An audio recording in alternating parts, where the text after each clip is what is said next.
In our last video, we covered best practices to elevate your killer game and get out of the yellow and brown ranks.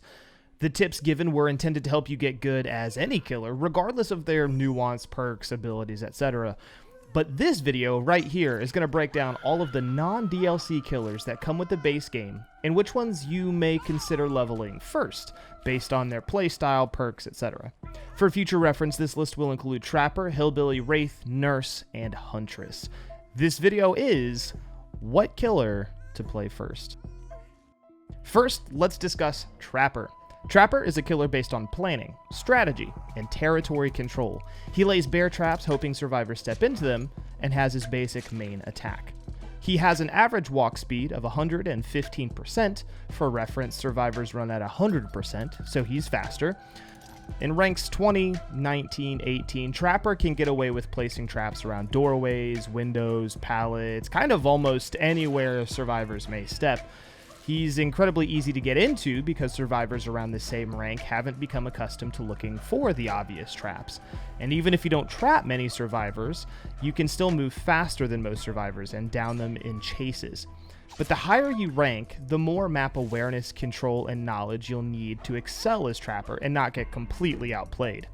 You can definitely get into Trapper during your first few matches and have a good time, but prepare to need to learn alongside the character as you get better. When looking at Trapper and his perks, we have Unnerving Presence, Brutal Strength, and Agitation. Now, none of these perks are particularly meta or going to be the hottest, most recommended perk, but Brutal Strength is probably the only one here that is worth running for fun or as you rank up on certain different killers. In terms of prioritizing Trapper's perks as the first ones to unlock, I wouldn't say that that is inherently the case. So whether you should start with Trapper, I don't know. He definitely has the most nuance to learn how to use as you level up, and his perks necessarily aren't the best to start with. Next, let's discuss Wraith. Wraith is a tall boy who can cloak himself to be nearly invisible. He is a killer that's primarily intended to chase down survivors, to sneak up on them, and patrol generators quickly with his stealth. He has a walk speed of 115%. Again, survivors run at 100%, so he is faster. But when he's cloaked, his walk speed goes up to 126%. Now, uncloaking does slow him down, but he gets a pretty nice lunge after he uncloaks, so he can really close the distance between himself and survivors.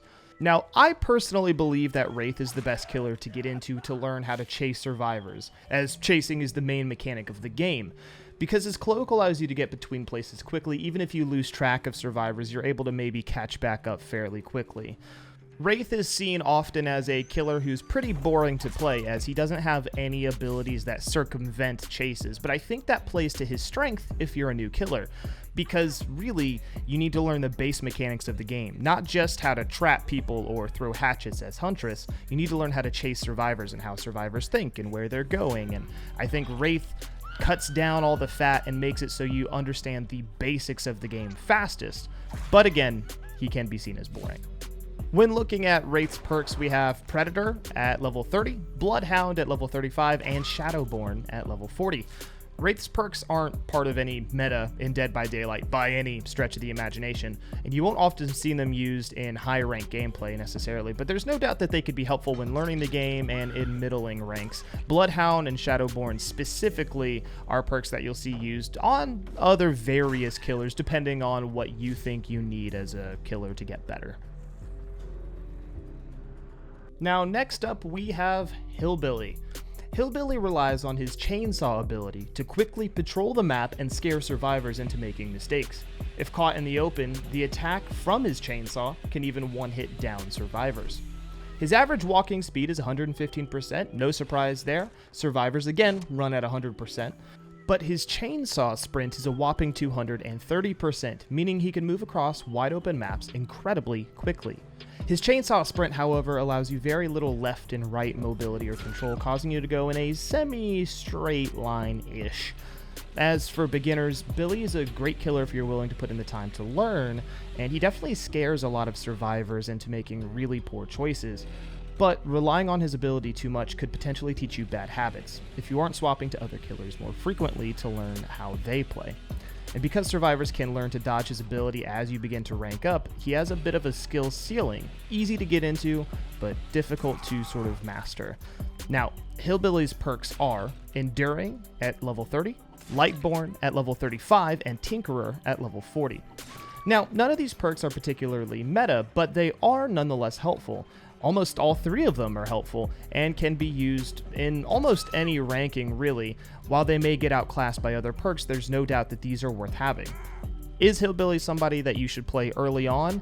Besides Wraith, he's probably one of the best to play early on. Now, let's take a second and discuss Huntress. Huntress is a killer with a basic attack and the ability to throw hatchets. She spawns with, at base, 5 hatches and can reload at lockers. Huntress also features a hum that is omnidirectional, giving you little idea of where she's necessarily coming from, and adding to pressure or mind games. Now, her movement speed is actually 110%, so slower than the previously discussed killers at their 115%, but still faster than survivors. However, she does have to pull her arm back to throw a hatchet, which reduces her speed to 77%. Huntress is, in my opinion, one of the most fun killers to play, but I think she is also one of the most difficult and frustrating. Missing hatchet throws and having to reload can end up taking a lot of your time, and because she requires decent map knowledge and aim, she's immediately harder to play than other killers who would normally just place traps or just use their M1 basic attack. While it is easier to be an okay Huntress in yellow or brown ranks, as you start to rank up, you have to adapt with each group of survivors you see as they attempt to juke, dodge, and bait out hatchet throws to make you miss. Because she is very aim-based, she is really only as good as your aim and your intuition.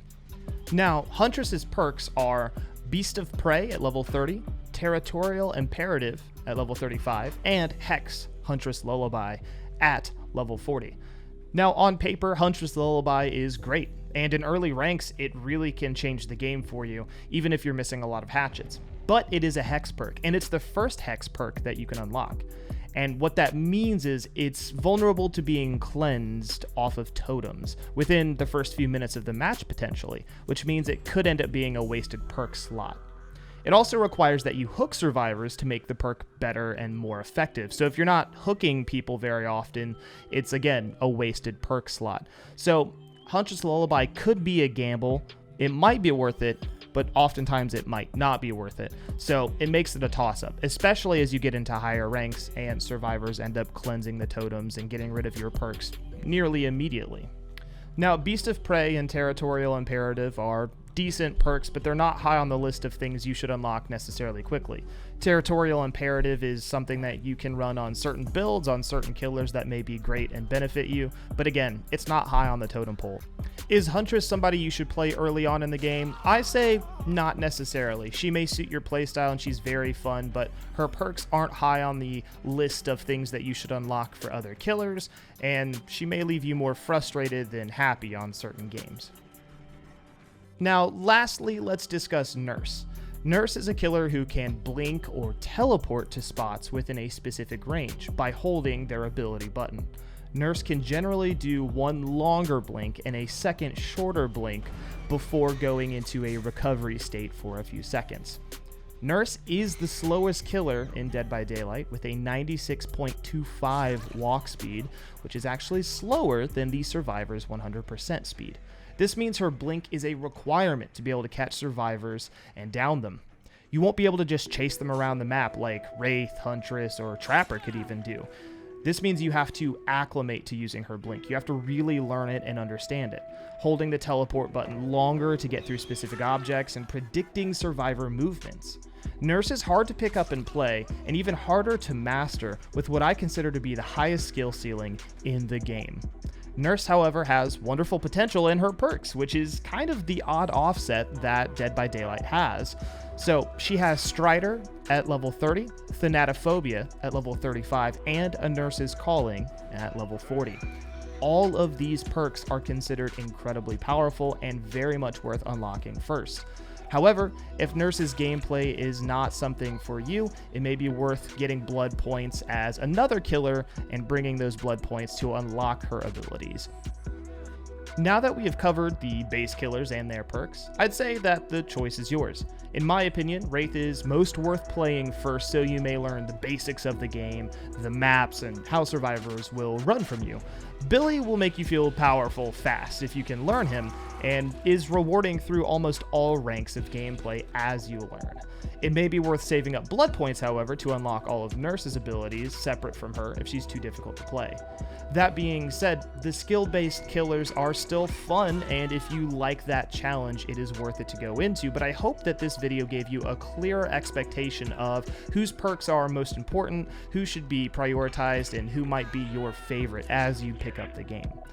That's it for this video, everybody. Thank you so much for being here. I hope you enjoy these videos. Comment down below if there's something we can improve upon or if there's a video you need to see. And of course, I'll pray to the entity to see you in the next video.